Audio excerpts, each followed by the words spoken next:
우리나라 돈에도 보면 집회나 동전이나 다 사람 얼굴들이 하나씩 등장을 합니다. 어떤 사람들이 등장하죠?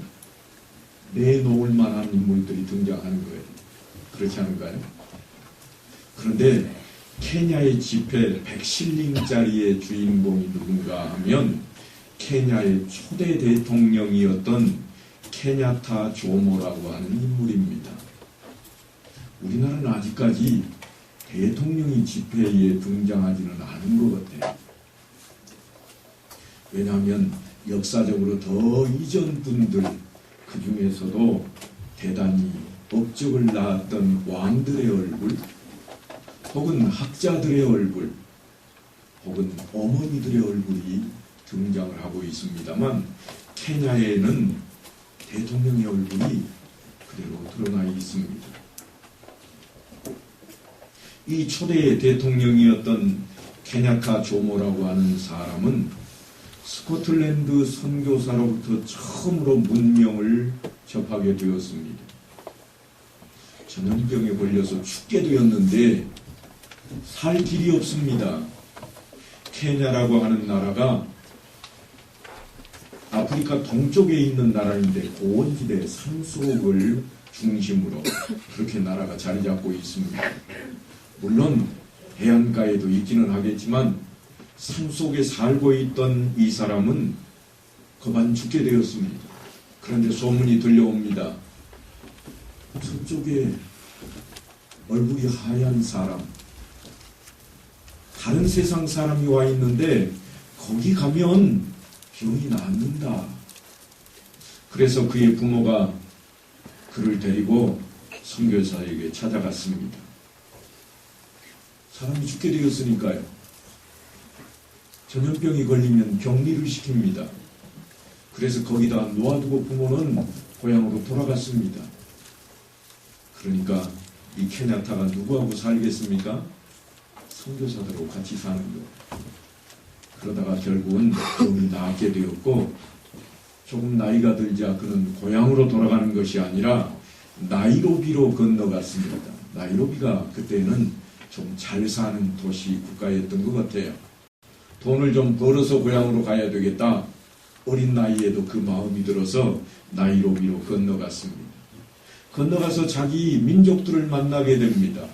민족들을 만나서 이야기를 나누는데 동아프리카 고원지대는 당시에 영국의 식민지였습니다. 식민지로 사는 민족들 우리도 잘 알잖아요. 영국이 되었던 포르투갈이 되었던 일본이 되었던 식민지로 사는 사람들은 자유가 없습니다. 사람 취급을 받지 못합니다. 그래서 그가 나이로비에서 젊은 청년들과 함께 연대하게 됩니다. 물론 가장 나이가 적었지만 그래도 그 무리에 끼게 되었습니다. 어떤 인물들인가 하면 독립운동가들입니다. 그래서 독립운동을 펼치기 시작합니다. 그는 곡으로 30세쯤 되어서 돌아왔습니다. 그리고 열심히 독립운동을 부르짖었습니다. 그러다가 나라는 독립이 되었고 그는 국민들에 의해서 종신 대통령으로 초대를 받습니다. 무슨 말인가 하면 당신은 죽을 때까지 대통령을 해주시오. 그겁니다.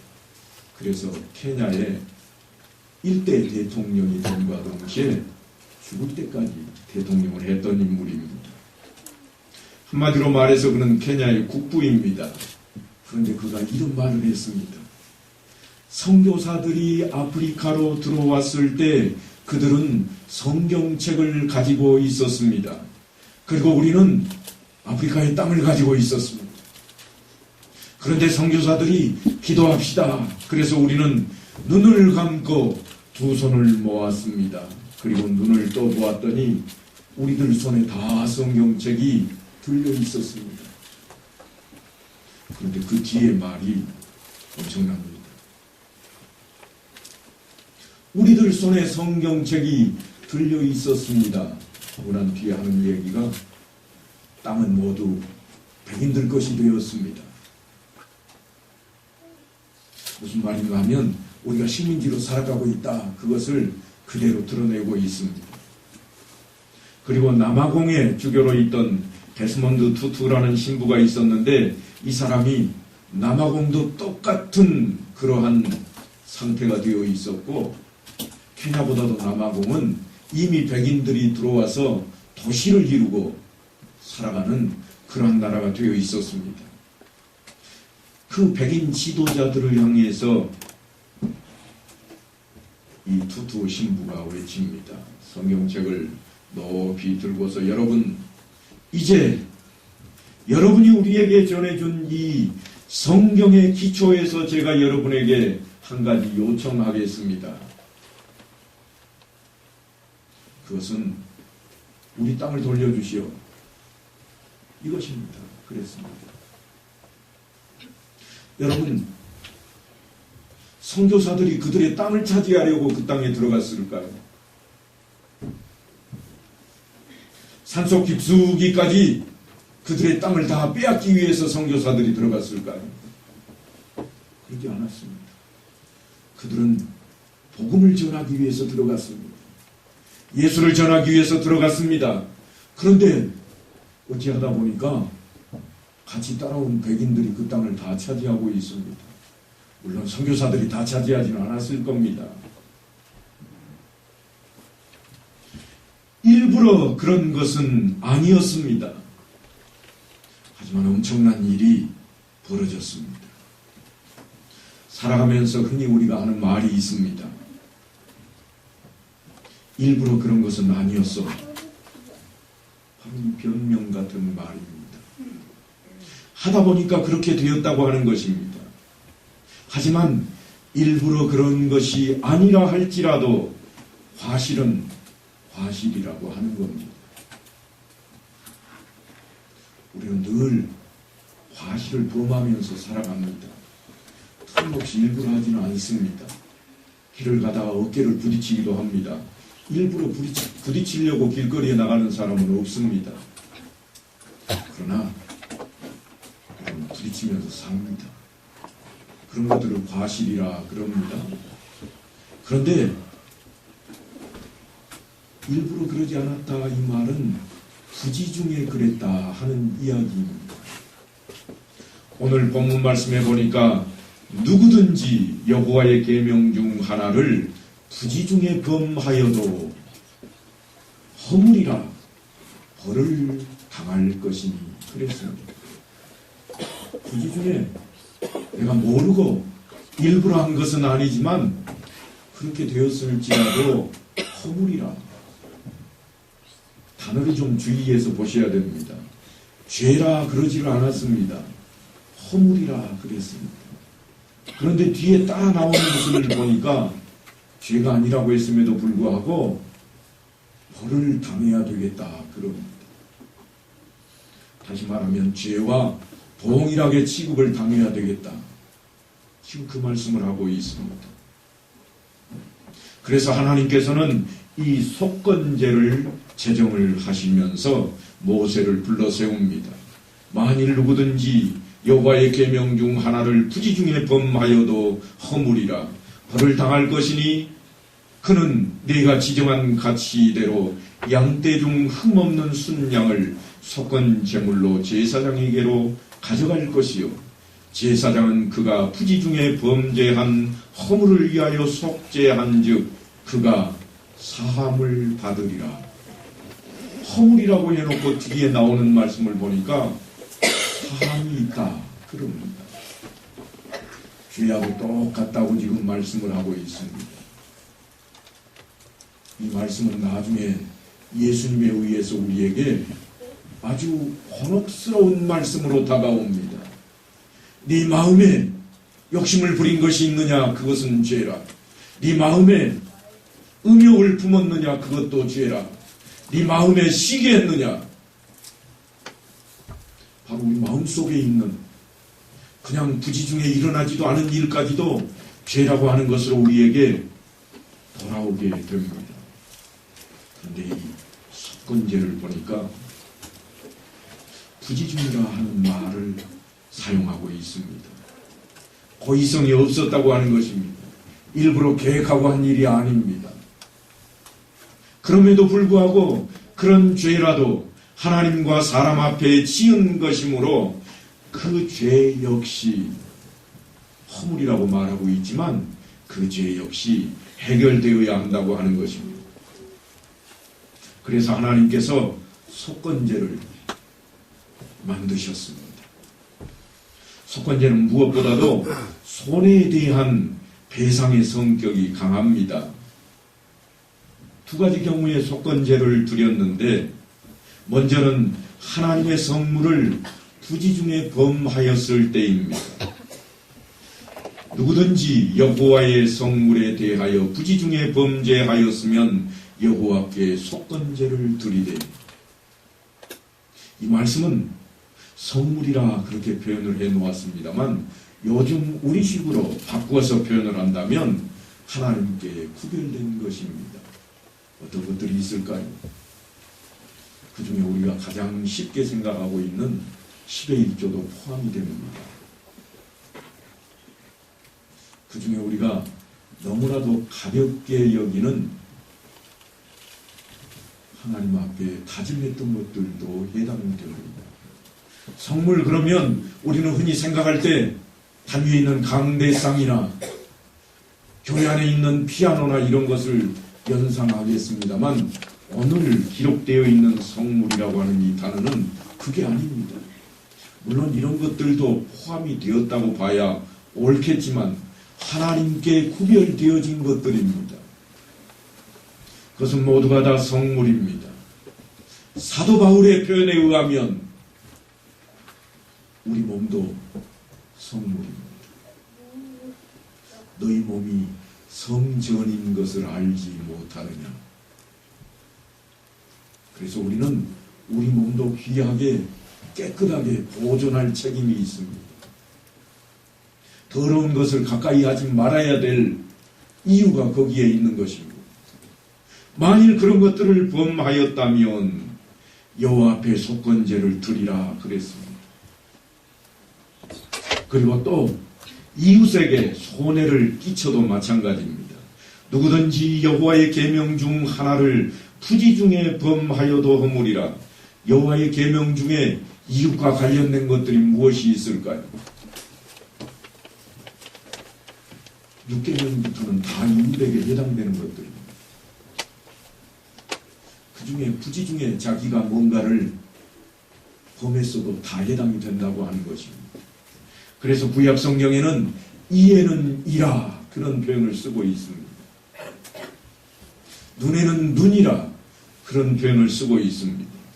그런데 더 놀라운 것은 이 속죄제가 하나님의 법을 어김으로써 훼손되었던 하나님과의 관계, 그것을 회복하기 위할 때 쓰는 속죄제보다 오히려 더 우리들 간의 이야기를 다루고 있다고 하는 겁니다. 하나님과 나와의 관계뿐만 아니라 사람들 상호 간의 관계를 회복하기 위해서 속건제를 드려야 된다. 예수님께서는 이 이야기를 통해서 내가 예배를 드리기 위해 가던 중일지라도 형제와 다툰 것이 생각나거나 마음 상했던 것이 생각나거든 재물을 그대로 놓아두고 어찌하라고요? 돌아가서 화해하고 와서 재물을 드리라. 그렇게 말씀을 합니다. 이게 속건제 이야기입니다. 누구든지 여호와께 신실하지 못하여 범죄하되 곧 이웃이 맡긴 물건이나 전당물을 속이거나 도둑질하거나 착취하고도 사실을 부인하거나 남의 잃은 물건을 줍고도 사실을 부인하여 거짓 맹세하는 등 사람이 이 모든 일 중에 하나라도 행하여 범죄하면, 예를 든 겁니다. 요즘만 그런 일이 있는 게 아니라 옛날에도 그런 일이 있었다고 지금 예를 들어놓고 있습니다. 그런데 뒤에 보니까 등이라고 하는 단어가 붙어 있습니다. 그뿐만 아니라 그 이야기입니다. 우리가 이웃에게 죄를 범하는 것은 여호와 하나님께 신실하지 못해서 생긴 일이라고 그 근원을 말씀하고 있습니다. 이는 죄를 범하였고 죄가 있는 자니 그 훔친 것이나 착취한 것이나 맡은 것이나 이런 물건을 주운 것이나 그 거짓 맹세한 모든 물건을 돌려보내되 그 본래 물건에 5분의 1을 더하여 보낼 것이니 그 죄가 드러나는 날에 그 임자에게 줄 것이요 그는 또 그 속건 재물을 여호와께 가져갈지니 곧 네가 지정한 가치대로 양떼 중 흠없는 순양을 속건 재물을 위하여 제사장에게로 끌고 갈 것이요 피해에게 5분의 1을 더해서 갚으라는 겁니다. 그런데 갚는 것으로 끝나는 게 아닙니다. 속건제를 따로 드려야 됩니다. 속건제는 재물이 한 가지뿐입니다. 순양입니다. 잘 사는 사람이건 못 사는 사람이건 가리지 않습니다. 속건제는 그 대가를 치러야 됩니다. 그래서 순양 한 마리를 끌고 가야 됩니다. 그래야 자기 죄가 없다 함을 받습니다. 그런데 먼저 하는 일이 있고 나중 하는 일이 있습니다. 먼저 하는 일이 뭔가 하면 자신이 죄를 범한 사람에게 찾아가는 겁니다. 그리고 범했던 것에 5분의 1을 더해서 갚는 일입니다. 무슨 일인가 하면 서로 합의를 먼저 하라고 하는 거예요. 용서를 먼저 받으라는 겁니다. 사람에게 먼저 용서를 받고 관계가 회복된 그 모습으로 하나님께 나와서 다시 죄사함을 구하라고 하고 있습니다. 그런데 우리는 잘못 생각하고 있습니다. 뭐라고 생각하는가 하면 내가 하나님께 회개했으니까 다 됐다. 우리는 흔히 그렇게 생각해 버립니다. 하나님, 내가 죄를 지었습니다. 용서해 주옵소서. 아멘. 오케이, 나는 이제 죄인 아니야. 너 내가 죄 지었다고? 나 하나님께 용서받았어. 네가 더 커, 하나님이 더 커. 나는 거룩한 몸이야 이제부터. 우리는 그렇게 생각하기 쉽습니다. 그러나 성경은 결코 그렇게 가르쳐준 적이 없습니다. 성경은 먼저 그에게 찾아가고 그에게 용서를 구하고 엎드리라고 이야기를 하고 있습니다.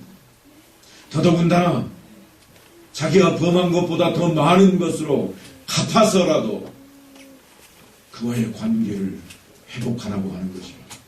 회복하는 게 먼저입니다.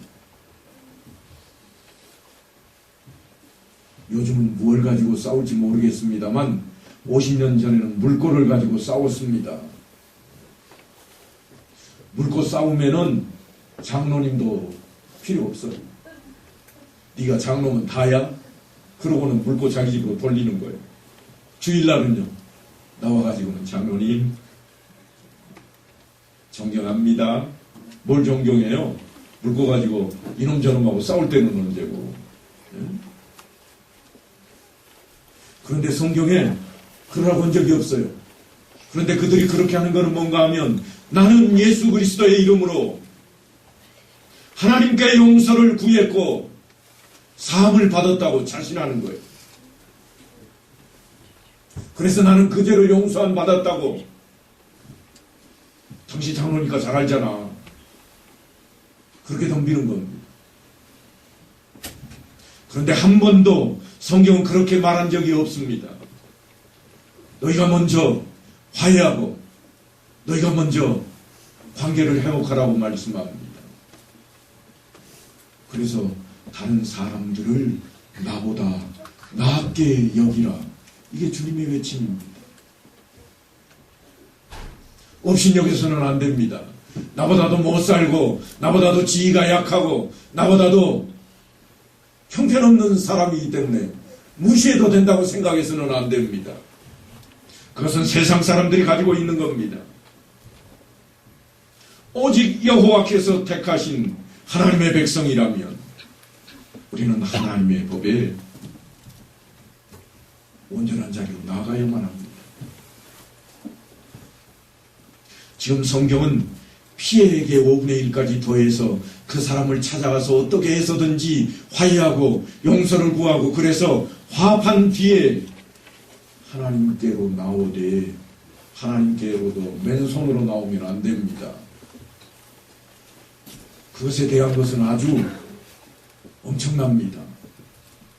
자기 죄를 위해서는 하나님께 나와서 속죄를 할 때는 잘 사는 사람은 송아지를 가지고 오고 못 사는 사람은 비둘기를, 그도 못할 사람은 고운 가루를 들고 왔어도 똑같이 죄사함을 받았습니다.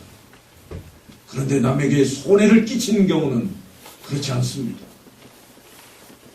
다른 사람을 못 살게 하거나 해를 가한 사람은 분명하게 그를 찾아 먼저 화해하고 그리고 난 뒤에 하나님께로 나와서도 대가를 치러야 됩니다. 아무리 먹을 것이 없고 굶어 죽을 사람도 대가를 치러야 됩니다. 어떻게 대가를 치렀을까요? 집에 염소가 없는데 어떻게 대가를 치러요? 한 번 더 누군가를 찾아가야 됩니다. 자기가 잘못했던 사람만 찾아가는 게 아닙니다. 좀 여유로운 사람을 찾아가야 됩니다. 찾아가서 외쳐야 됩니다. 제발 나를 좀 긍휼히 여겨주십시오. 내게는 양이 없고 내게는 염소가 없습니다. 당신은 좀 가진 것이 있지 않습니까? 나를 좀 긍휼히 여겨주십시오. 납작업 드려야 됩니다. 그래야 그거 하나 받을 수 있습니다. 재산이거든요. 없는 사람에게는 엄청난 재산입니다. 그래서 그걸 받아들고 제사장에게로 가서 속건제를 드려야 했습니다. 그러니까 관계 회복이라고 하는 것은 레위기에 등장하는 제사법의 중심입니다. 하나님과 나와의 관계, 나와 이웃과의 관계가 그만큼 중요하다고 하는 것입니다. 그런데 우리나라는 좀 달랐습니다. 제가 사극을 잘 본다고 여러 차례 말씀을 드렸는데 사극을 보다 보면 늘 여인들이 등장을 합니다. 여인들이 등장하는 그 자리를 보면 꼭 드러나는 것이 있는데 집으로 만들어 놓은 인형에다가 바늘을 꽂는 겁니다. 어김없이 등장하더라고요. 왜 그럴까요? 드러내놓고 어쩔 수 없으니까 숨어서 하는 사술입니다. 어느 날 조용히 무당을 불러드립니다. 그리고 복채를 두둑하게 주기만 하면 내가 누구인지도 묻지도 않습니다. 그저 액을 면하고 복을 받는 길을 가르쳐줍니다. 남을 해치는 법까지도 그 비방까지도 가르쳐줍니다.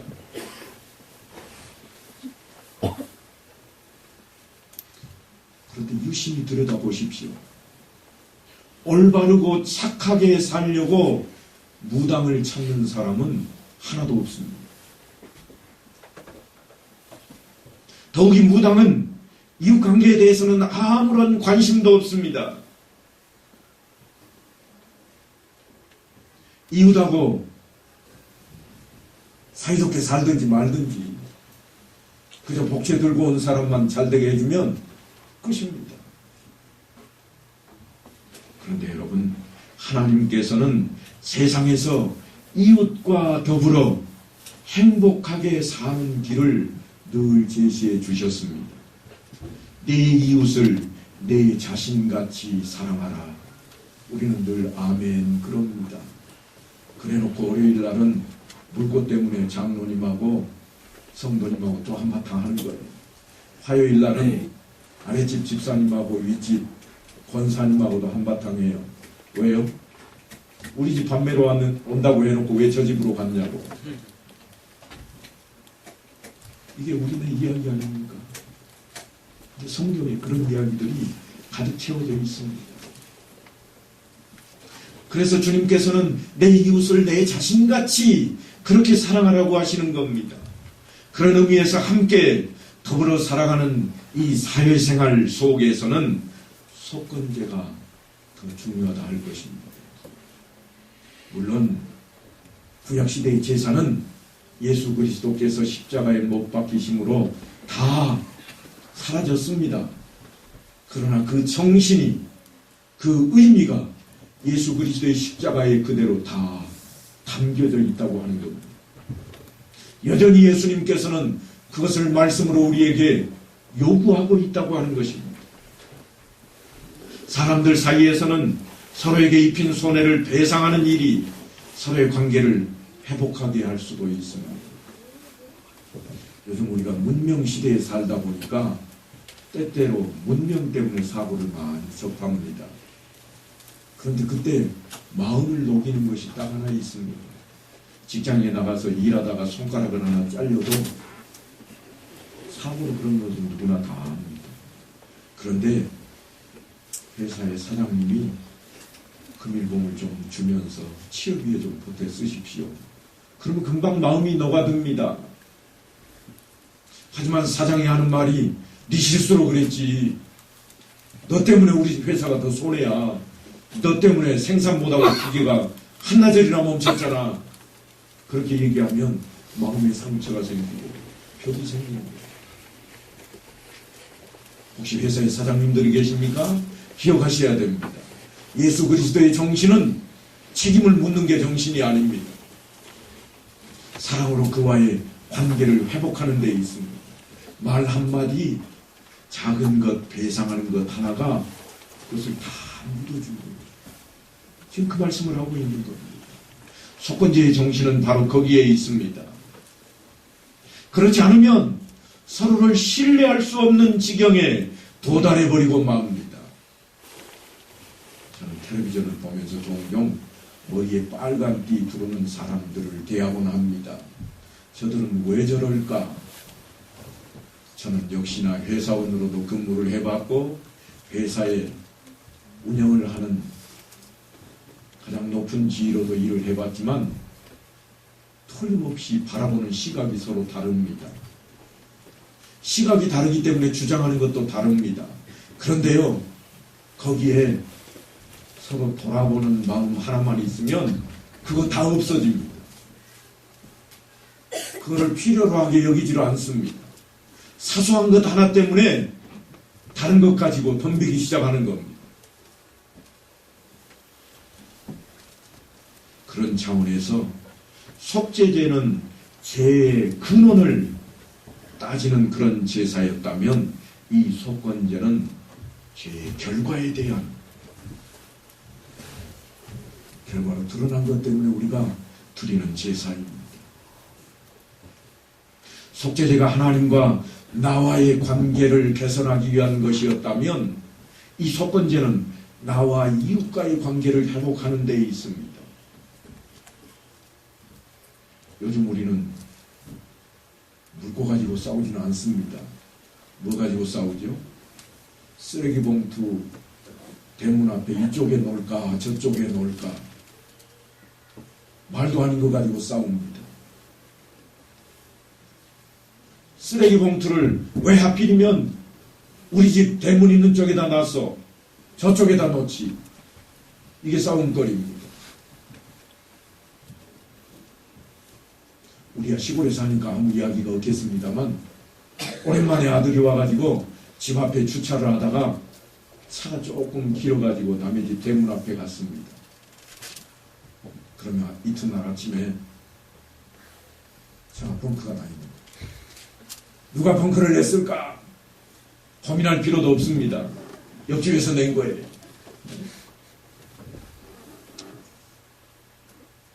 그것도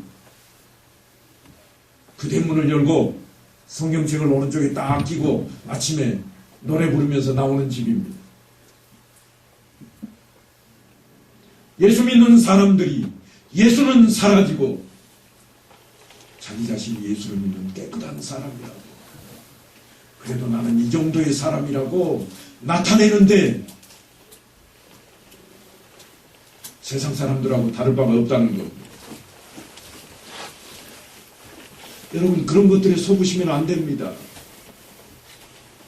예수 믿는 자리는 결코 그런 자리가 아닙니다. 예수님께서 자신이 매실 십자가를 등에 짊어지실 때에 따지셨을까요? 왜 저 사람은 막대기가 조금 더 가볍고 내 것만 더 무겁냐고, 왜 저 사람 것은 더 짧은데 내 것만 더 기냐고 한 말씀도 하신 적이 없습니다. 그런데 우리는 꼭 따져야 됩니다. 사도 바울은 그 이야기를 우리를 향해 이렇게 외칩니다. 갓사람을 벗어버리고 옛사람을 벗어버리고 새사람을 던입으라. 사랑하는 성도 여러분, 부임명절 설날을 맞이하니까 기쁘십니까? 네, 기쁩니다. 기쁨은 누려야 되고 지속되어야 됩니다. 그런데 나만 생각하면 금방 저 사람에게는 기분 나쁜 것이 돌아갈 수 있습니다. 같이 기뻐해야 되지 않겠습니까? 같이 즐거워야 되지 않겠습니까? 성경에 보면 아주 재미있는 인물이 하나 등장을 합니다. 다른 사람들의 재산을 탈취했던 세리장 삭개오가 있습니다. 삭개오는 예수님을 만나서 극적으로 거듭난 사람입니다. 그런데 그것으로 끝난 것이 아니었습니다. 나는 예수 믿었으니까 됐다, 이제는 끝이다. 결코 그러지 않았습니다. 삭개오는 자신의 소유의 절반을 가난한 사람들을 위해서 다 나누어 주겠다 했을 뿐만 아니라 혹시라도 남의 것을 빼앗은 것이 있거든 네 갑절로 갚겠습니다. 그런데 빼앗는다고 하는 단어 앞에 하나를 덧붙였습니다. 속인 것이 있더라도 하는 것입니다. 속이거나 빼앗은 것이 있거든. 우리가 흔히 하는 말이 있습니다. 장사가 하는 말은, 장사치가 하는 말은 10마디 중에 몇 마디가 거짓말이라고요? 12마디가 거짓말이에요.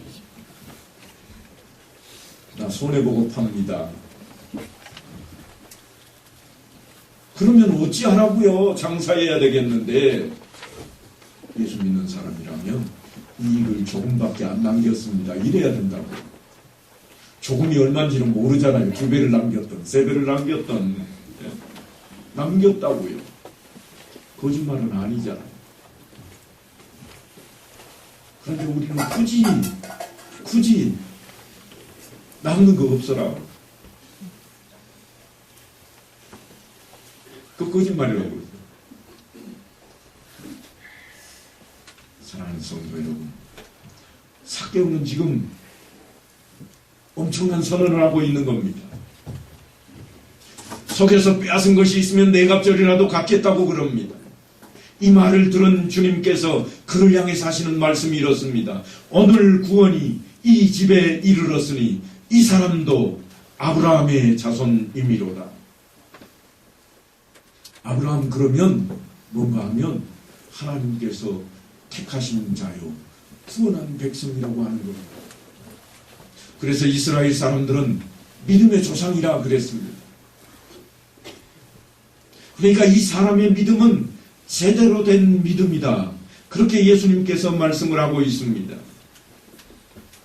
여러분, 무심코 행동한 내 모습을 통해서 혹시라도 하나님의 성물이나 다른 사람들의 마음을 다치게 하지는 않았는지 우리가 좀 항상 살펴야 할 것입니다.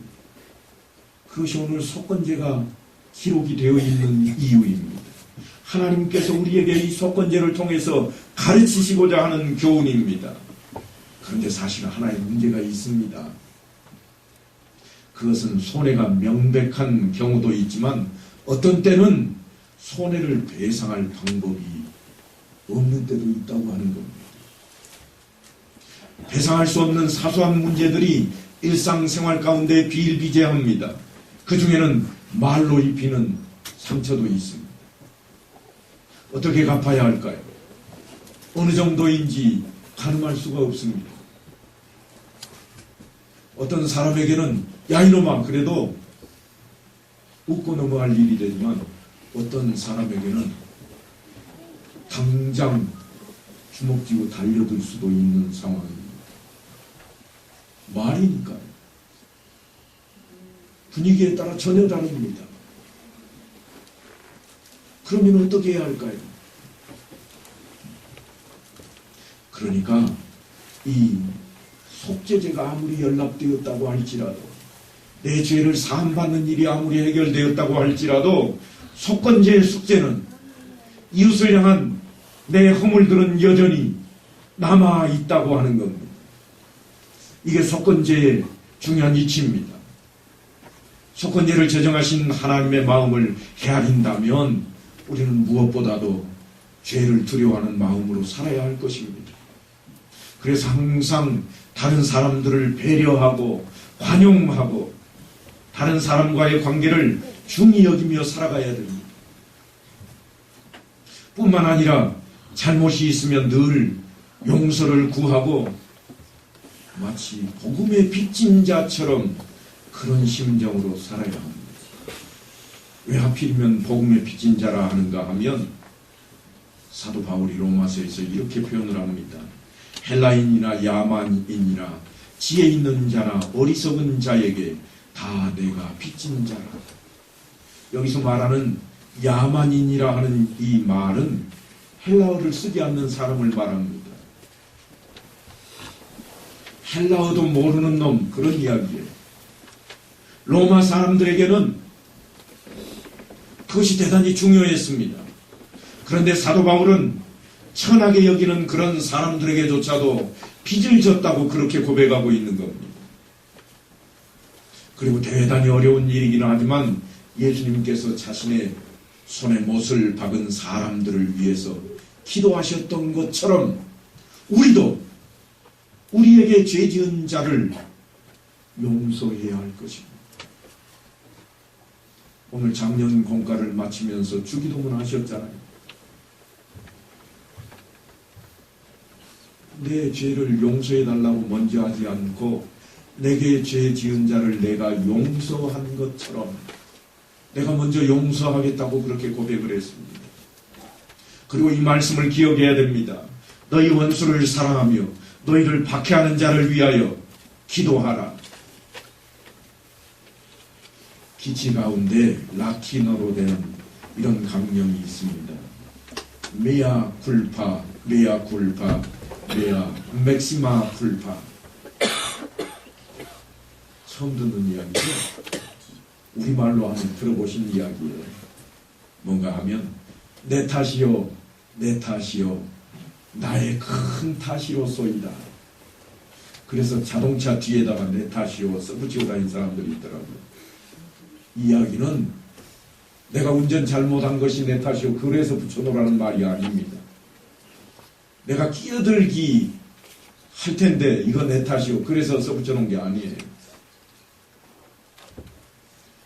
이것은 나 때문에 문제가 생겼다고 하는 신앙적인 통찰력에 의해 나온 그러한 기치입니다.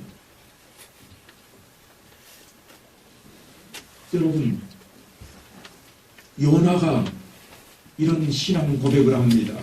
너희가 이 큰 폭풍을 만난 것이 나 때문인 줄을 내가 아노라. 이게 메아쿨파입니다. 하나님께서 니느웨로 가서 멸망할 것이라고 외치라고 할 때 요나는 도망칩니다. 말도 안 됩니다. 원수의 나라에 가서 내가 왜 그런 말을 합니까 하나님? 그리고 도망가다가 풍랑을 만납니다. 그때 벌어진 일이었습니다. 그러니까 여러분, 일부러 그런 것이 아닙니다. 이 이야기를 우리가 뵙기 전에 사실은 내가 잘못했어, 다시는 그러지 않겠소 하는 말을 하는 것이 훨씬 낫다고 하는 이야기입니다. 사도 바울이 로마 감옥에 갇혀 있을 때 같은 감방에 오네시모라고 하는 젊은이가 붙잡혀 들어왔습니다. 그런데 그는 감방 안에서 사도 바울에게 예수 그리스도에 대한 복음을 듣고 금방 영접하게 되었습니다. 예수를 영접한 오네시모는 마음의 뜨거움이 불끌듯 일어나서 바울 앞에 고백을 합니다. 사실은 내가 빌레몬이라고 하는 사람의 노예였는데 그 사람이 돈을 훔쳐가지고 도망쳤습니다. 그랬더니 사도 바울이 추루가는 즉시 그를 찾아가서 용서를 구해라 그랬습니다. 오네시모 입장에서 보면 노예가 도망쳤으니 그것만 가지고도 사형감입니다. 그런데 돈까지 훔쳐서 나왔으니까 이거는 물어볼 필요도 없습니다.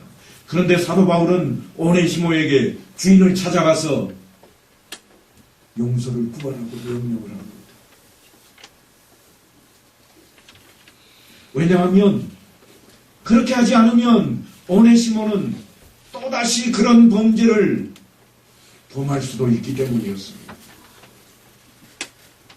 그래서 빌레몬에게 오네시모를 돌려보낼 때에 사도 바울은 빌레몬에게 또다시 청을 합니다.